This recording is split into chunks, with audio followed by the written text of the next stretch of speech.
Hey guys, good morning. This isn't gonna be a TA video. This is just gonna be a, how do I say this?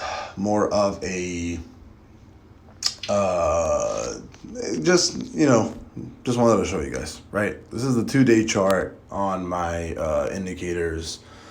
2 day SPX 500 chart, and I consider these the little green dot and the stochastic at highs. I consider this position, or yesterday's close, April 18th close, as a perfect short. And I'm going to show you guys every instance of this 2 day trigger actually happening, and then you guys decide for yourselves what's going to happen. This is for the last. Why does that keep happening? Oh, let me do this. This is every single 2 day perfect entry trigger for the last year and a half since January of 2022. So you guys decide on what's going to happen. I'll see you guys later. Bye bye.